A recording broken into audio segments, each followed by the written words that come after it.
There's something about the click of a door closing that makes you believe you're safe.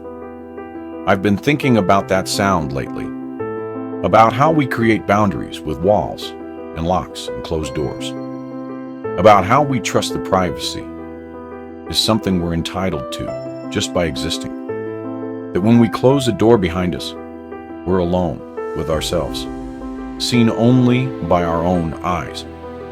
That trust is sacred, I think. And when it's broken, something fundamental shifts. Something that can't quite be put back the way it was. My name is Maria. I'm 26. For 2 years, I worked as a live-in nanny for the Henderson family in Westchester. It was supposed to be a dream job. The kind that comes with its own room, health insurance, 2 weeks paid vacation, and enough money to finally pay off my student loans and start saving for something more. The Hendersons seemed perfect on paper. Michael Henderson was a corporate lawyer. His wife, Catherine, worked in finance. They had 2 children, Emma, who was 5, and Jack, who was 3. Beautiful kids, smart, funny, the kind who still believed in magic and goodness, and that adults would keep them safe. The house was one of those sprawling colonials with a 3-car garage and a landscaped yard. The kind of place where everything looked perfect from the outside. The kind of neighborhood where people mowed their lawns on Saturday mornings and had block parties with craft beer and careful conversations. My room was on the 3rd floor. Small but comfortable. A twin bed, a dresser, a closet, a window that looked out over the backyard. It was mine, my space, the one place in that big house where I could close the door and just be Maria. Not the nanny, not the employee, just myself, or so I thought. It was a Tuesday evening in October when I found the first camera. The children were asleep. The Hendersons were out at some corporate dinner. I was in my room, changing into pajamas after a long day. I'd dropped something, a hairpin, I think, and it rolled under the dresser. I got down on my hands and knees to retrieve it. That's when I saw it, small, black, barely visible in the shadow beneath the furniture. A tiny lens reflecting the light from my bedside lamp. At first, I thought it was just something mechanical, part of the house's wiring or smoke detector system. But when I pulled it out, my hands started shaking. It was a camera, small enough to fit in my palm, wireless, the kind you could order online and hide anywhere. I sat on my floor, holding this thing, trying to understand what I was seeing, trying to understand what it meant. Maybe it was for security, I told myself. Maybe they had them throughout the house and just forgot to mention it. Maybe there was a reasonable explanation, but it was in my room, pointed at my bed, at the space where I changed clothes, where I existed in private, where I believed I was alone. I started looking, really looking, checking every corner, every smoke detector, every decorative item on my shelves. I found 2 more, one in the smoke detector, one hidden in a decorative clock on my dresser, 3 cameras, 3 angles, all pointed at my bed and the space where I changed.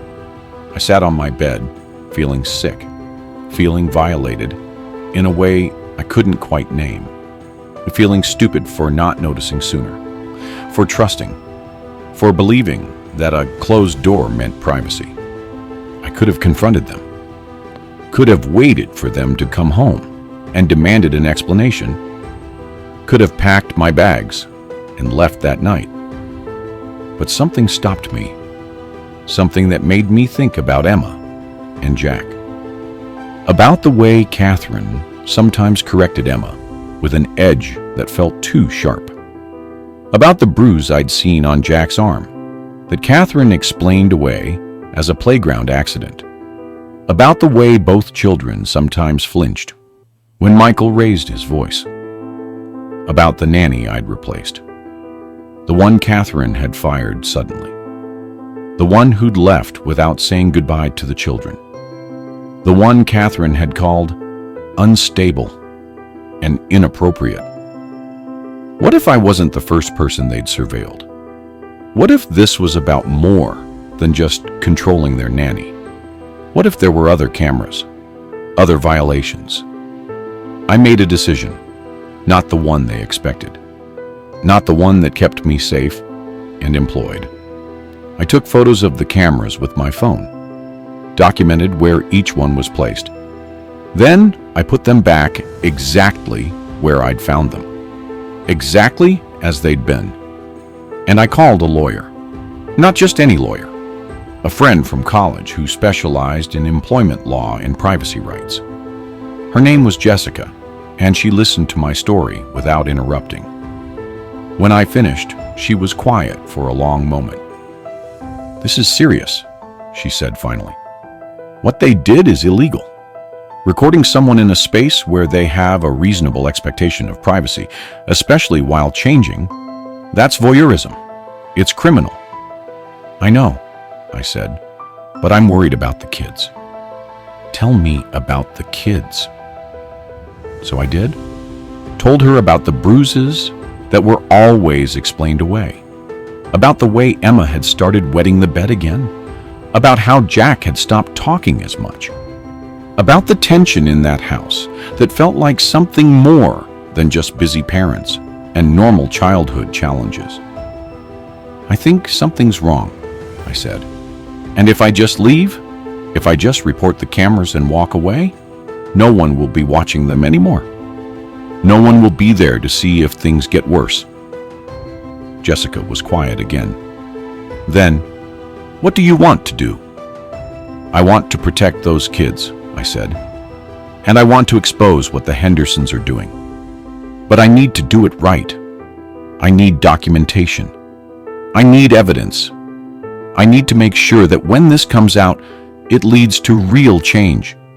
Not just me losing my job and the family covering it up." "That's dangerous," Jessica said. "If they find out you know about the cameras." "They won't," I said. "I'll act normal, keep doing my job.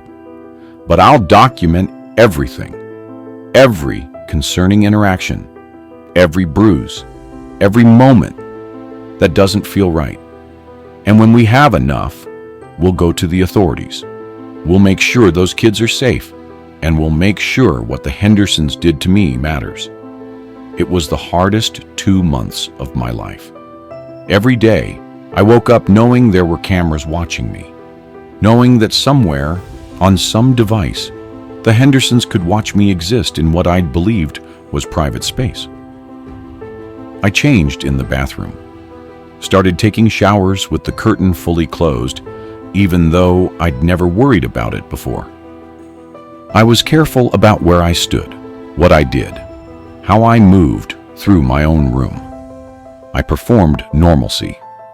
That was the hardest part. Smiling at breakfast, making small talk about the children's day, acting like I didn't know, like I wasn't carrying this knowledge that sat in my stomach like a stone, like I wasn't planning something that would destroy the family I worked for. There were moments I almost broke. Moments when Catherine would make some casual comment about my room. "Did you sleep well? Is the temperature comfortable up there?" And I'd wonder if she was hinting. If she knew that I knew. If this was all some game I was losing. But I kept going, kept documenting. I started keeping detailed notes, not just on my phone, where they might find them, but in a handwritten journal I kept in my car. Dates, times, what I observed, small moments that added up to a pattern of harm. The day Jack came home from daycare, with finger-shaped bruises on his upper arm, the way he flinched when I touched them gently, asking if he was okay. The way Catherine stood in the doorway watching us, her arms crossed, her expression cold. "He was disciplined," she said flatly. He needs to learn that misbehavior has consequences. He was 3 years old, 3, and the consequences were bruises. The night I heard Emma crying in her room after bedtime, soft, muffled sobs that she was trying to hide. When I went to check on her, Michael was in the hallway. "Mind your own business," he said, not aggressive, but firm. A warning. "We handle our children's discipline. That's not your concern." But it was my concern, because I'd signed up to care for these children, to keep them safe. And safety wasn't just about making sure they didn't fall off playground equipment or choke on food. It was about protecting them from harm, all harm, even harm that came from their own parents. I took photos of bruises when I could, always with permission from the children, always explaining what I was doing and why. "I want to keep you safe," I told them, "and sometimes that means keeping track of when you get hurt." Emma understood before Jack did. "Are you going to tell someone?" she asked one day. "If I need to," I said honestly. "Would that be okay?" She thought about it, then nodded. "Mommy says we're not supposed to tell people our private business. But I don't think hurting is private. I think hurting is something people should know about." Out of the mouths of children. This 5-year-old understood something her parents had forgotten or never learned. That some secrets are dangerous. That some privacy protects abusers more than it protects the abused. I recorded conversations when it was legal to do so. Captured Catherine screaming at Emma for spilling juice. Captured Michael telling Jack he was worthless and stupid for crying. Built a case the way Jessica taught me, as carefully, methodically, understanding that if we were going to do this, we had to do it right. But the weight of it was crushing. I'd lie in bed at night, in that room with cameras watching, and wonder if I was doing the right thing. Wonder if staying made me complicit. Wonder if the documentation I was gathering was worth the additional days these children spent in harm. I called Jessica one night, crying. "I don't know if I can do this anymore. Every day I stay, they're being hurt. What if I'm just making it worse?" "You're gathering evidence that will protect them long term," Jessica said. "If you leave now, if you report with what we have, it might not stick. They're wealthy. They have resources. They'll hire lawyers who will explain everything away. The bruises are accidents. The harsh words are normal parenting frustrations. Without a clear pattern, without irrefutable documentation, those kids go right back to the same situation." "But what if something worse happens while I'm gathering evidence?" I asked. "Then we act immediately," she said. "If you see imminent danger, if you think they're at serious risk, we go to the police that day. But short of that, we build the case that actually changes things. That gets those kids removed. That gets them safe permanently, not just for a few weeks, until the system sends them back." So I stayed, made that choice every morning, chose documentation over immediate action, chose the long game over the quick fix. And I lived with cameras watching me, lived with the knowledge that my privacy had been stolen, lived with the violation sitting in my chest like poison. But I also lived with 2 children who needed someone, who needed a witness, who needed an adult, brave enough to stay, even when leaving would have been easier.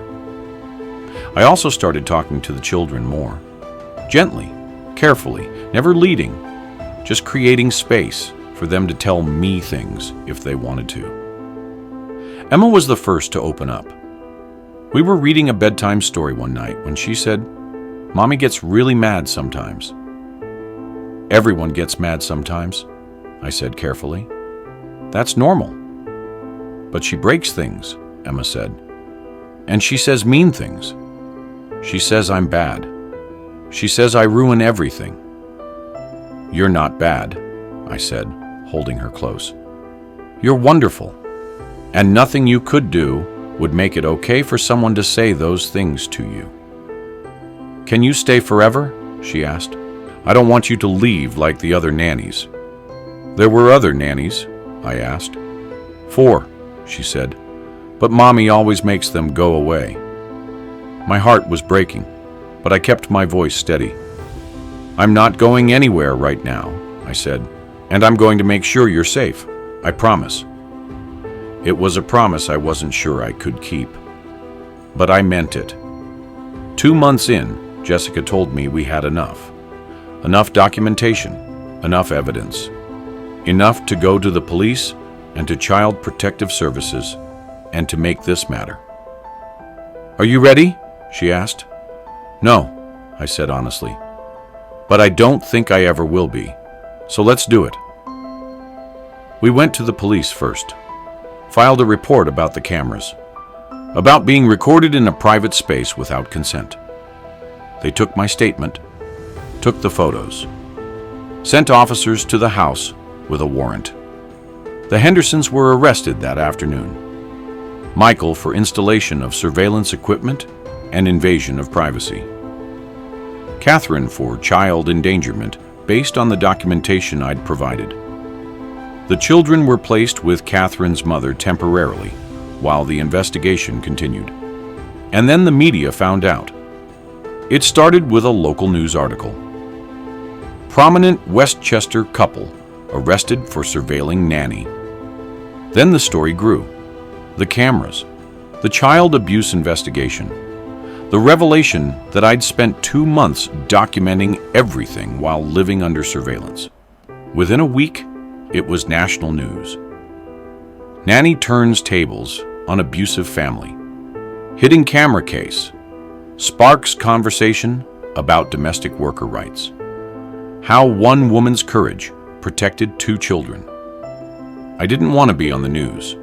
Didn't want my face and name attached to this story. But Jessica convinced me that speaking out mattered. That other nannies, other domestic workers, other people working in private homes needed to know they had rights. That privacy violations weren't acceptable. That witnessing abuse came with an obligation to act. So I did an interview, just one, with a local journalist who promised to handle the story with care. I talked about the cameras, about the violation, about the decision to stay and document rather than flee, about the children and my obligation to protect them, even when it put me at risk. Why didn't you just leave? The journalist asked. Because leaving would have been easier for me, but worse for them, I said. Because those kids didn't choose their parents or their situation. Because someone needed to witness what was happening and be brave enough to say it was wrong. The interview aired on a Thursday evening. By Friday morning, my phone wouldn't stop ringing. Other nannies calling to say thank you, to share their own stories of violations and abuse, and families who treated them as less than human. Lawyers offering to represent other domestic workers pro bono. Organizations working on domestic worker rights asking me to speak, to share my story, to help change laws and policies. It was overwhelming, but it also felt important, like something larger than just my story. The Hendersons were ultimately charged. Michael pled guilty to invasion of privacy, got community service and probation. Catherine went to trial for child endangerment, was convicted, lost custody of her children. Emma and Jack went to live with Catherine's mother permanently. I visited them a few times during the transition, helped them process what had happened, reminded them that none of it was their fault. "Are you still our nanny?" Emma asked during one visit. "I'm still someone who loves you," I said, "and I'll always be here if you need me. But You're going to have a new life now, with your grandmother. It's going to be different, but I think it's going to be good." "Will we be safe?" Jack asked. He'd started talking more in recent weeks, like having his mother gone had untied something in him. "Yes," I said. "You're going to be safe now. I made sure of it." That was 2 years ago. The children are doing well, I hear. In therapy, starting to heal, learning that love doesn't come with bruises, and that their feelings matter, and that they deserve safety and kindness. Catherine's mother sends me updates sometimes. Photos of Emma and Jack at birthday parties, school events, ordinary moments of childhood that should have always been theirs. Emma is 7 now and loves reading. Jack is 5 and learning to play soccer.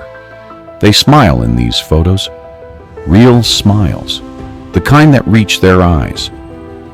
"They ask about you," Catherine's mother wrote in her last email. "Emma especially. She says you were the one who saved them. I tell her, you were the one who was brave enough to see and to act. That's a rare thing, Maria. Thank you for giving me back my grandchildren." I cried when I read that. Cried for what those children endured. Cried for what they lost. Because even bad parents are still parents, and losing them is a loss children feel. Cried for the version of myself who lived in that house for 2 months, carrying a weight I didn't know if I could bear. But I also felt something else, a kind of peace. The knowledge that the choice I made, as hard as it was, as uncertain as I felt, had mattered, had created safety where there had been danger, had given 2 children a chance at a different life. I don't work as a nanny anymore. Couldn't bring myself to go back into someone's home after what happened. The trust required for that work, the intimacy of living in someone else's space, caring for their most precious things, I couldn't find that trust again. But I work for an organization now that advocates for domestic worker rights, better contracts, better protections, better enforcement of privacy laws, better support systems for workers who witness abuse or experience violation. We've helped pass legislation in 3 states so far, laws that make it explicitly illegal to surveil domestic workers in private spaces, that create penalties for families who violate those protections, that require written contracts spelling out what monitoring is and isn't allowed, that give workers legal recourse without fear of retaliation. It's slow work, important work, the kind that won't make headlines but might prevent other people from experiencing what I did. We've also created a hotline, a place where domestic workers can call if they're experiencing violations or witnessing abuse, where they can get connected with lawyers, with authorities, with support systems, where they can ask, is this normal? Is this legal? What should I do? Because one of the things I learned from my experience is how alone you feel in those situations. How hard it is to know what's right when you're inside the crisis. How much you need someone outside the situation to say, no, this isn't normal. Yes, you should report this. Here's how to stay safe while you do. I answer that hotline sometimes. Talk to nannies and housekeepers and au pairs who are scared and confused and wondering if they're overreacting, who are being surveilled or harassed or asked to keep secrets about children's safety. Trust yourself, I tell them. If something feels wrong, it probably is, and you're not responsible for protecting adults who are doing harmful things. Your responsibility is to yourself and to any vulnerable people who need protection. Last month, I spoke at a conference for domestic workers. Maybe 300 people in a hotel ballroom. Nannies and housekeepers and au pairs and caregivers, people who work in the shadows of other people's homes, people whose labor makes other lives possible, but who are often invisible, undervalued, unprotected. I told my story, not the version that made the news, the real version, the one about fear and doubt and 2 months of living under surveillance while trying to build a case, the one about lying awake at night, wondering if I was doing the right thing, the one about choosing to stay when leaving would have been easier. We're trying to pass legislation, make it explicitly illegal to surveil domestic workers in private spaces, create a Bill of Rights for nannies and housekeepers and all the people who work in homes where the boundaries between employer and employee get blurry and dangerous. It's slow work, important work, the kind that won't make headlines, but might prevent other people from experiencing what I did.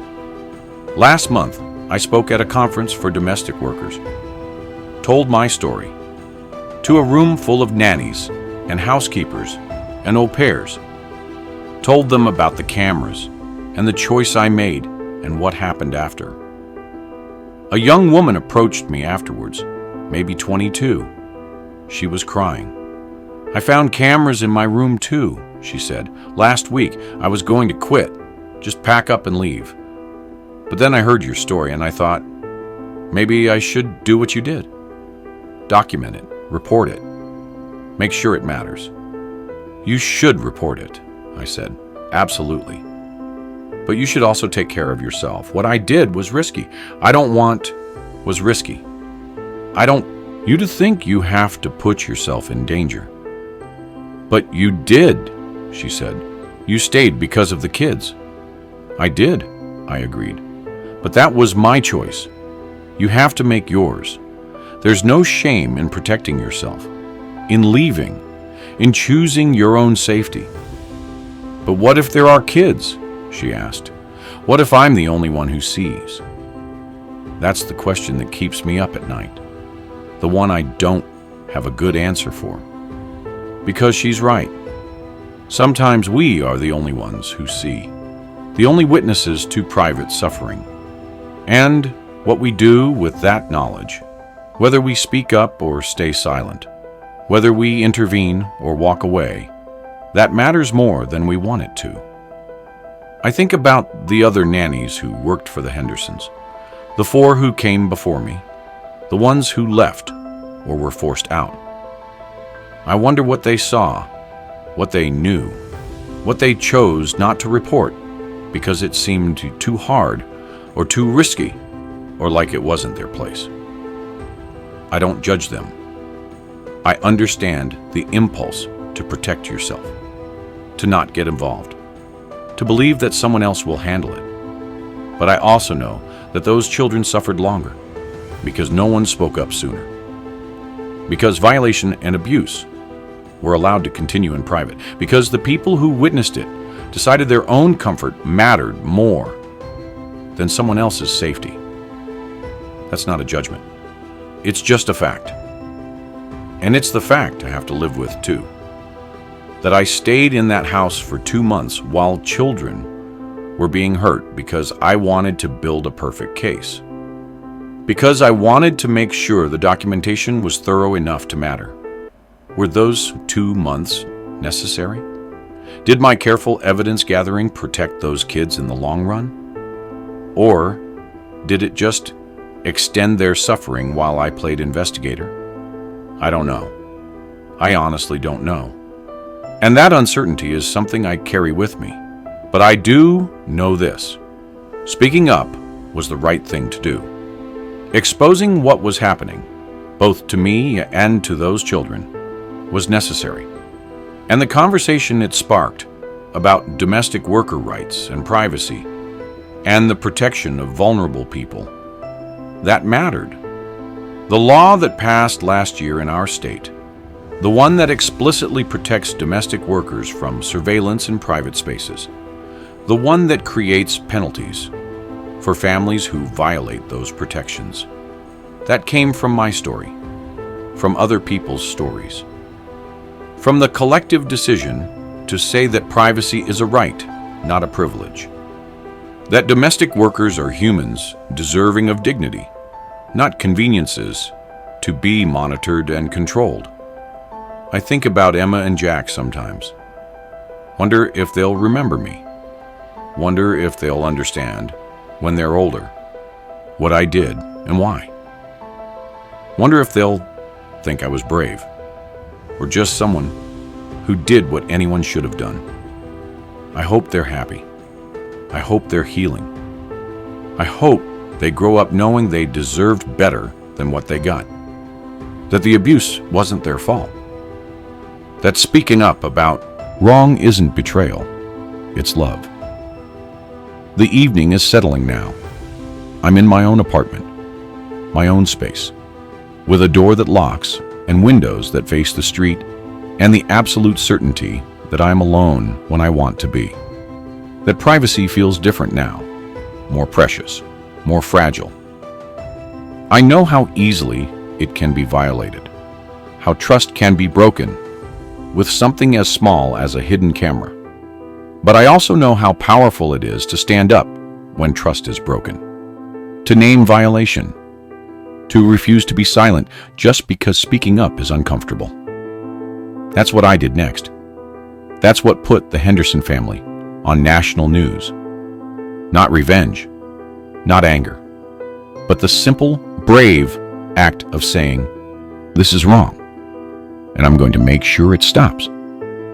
There's something healing in that act of resistance, don't you think? In refusing to accept violation as normal, in choosing protection over comfort, in being the person who witnesses and won't look away. Tomorrow, I'll go back to work, back to advocating for domestic workers, back to trying to change laws and policies, and the ways we treat people who work in private spaces, back to the slow, important work of creating a world where doors actually mean privacy, where closed rooms are safe spaces, where the people who work in our homes are treated as human beings, deserving of dignity and respect. It's not glamorous work. It won't make me rich or famous, but it matters. And maybe that's enough, more than enough. Maybe that's exactly the work I'm supposed to be doing. The work of protecting the vulnerable, of speaking up when others can't, of turning violation into advocacy, of making sure my story, painful as it was, becomes something that helps others. That's what we do when we've been hurt, I think. We can let it destroy us, or we can let it transform us, can let it become the thing that makes us brave enough to fight for others who are still suffering in silence. I choose transformation. I choose advocacy. I choose to keep telling this story until the laws change and the culture changes, and no other nanny has to choose between her own safety and the protection of children. That's what I did next, and I'd do it again, every time, without hesitation, because some things are worth the risk, some truths are worth the cost, and some people, especially the small, vulnerable ones who can't defend themselves, are worth fighting for, even when it's hard, especially then.